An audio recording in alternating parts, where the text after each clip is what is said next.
প্রিয় ফুটবল দলের প্রতি ভালো লাগা ও ভালোবাসা প্রকাশ করতে গিয়ে নায়িকা পরীমনি এক মজার পোস্ট করেন। নির্দিষ্ট দলের শেষ ম্যাচে জিতলে পুনরায় বিয়ে করবেন এমন হালকা রসিকতা করলেও সাধারণ মানুষ বিষয়টি গুরুতরভাবে গ্রহণ করে।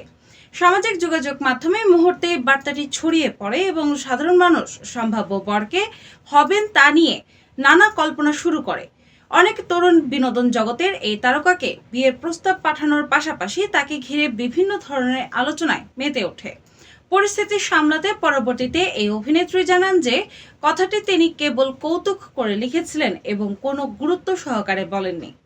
তিনি আরও জানান যে বিয়ের ক্ষেত্রে অভিভাবকের অভাব এবং অন্যান্য পারিবারিক নানা বাধ্যবাধকতাও তার সামনে রয়েছে।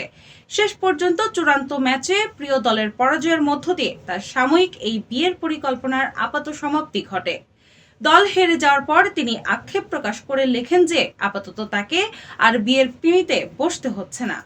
প্রিয় খেলোয়াড় ও দলের প্রতি গভীর ভালোবাসার কথা উল্লেখ করে আগামীতে আবার ঘুরে দাঁড়ানোর আশাবাদ ব্যক্ত করেন তিনি।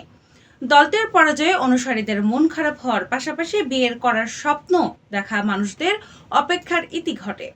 সামাজিক যোগাযোগ মাধ্যমে মানুষের এই প্রতিক্রিয়া প্রমাণ করে যে সাধারণ মানুষ যে কোনো হালকা পোস্টকেও অতি বিশ্লেষণ করতে পছন্দ করে। বাস্তব তথ্যের চেয়ে গুঞ্জন ও কল্পনাপ্রসূত খবর তৈরি করতে আমাদের সামাজিক মাধ্যম নির্ভর মানসিকতা সবসময় এগিয়ে থাকে।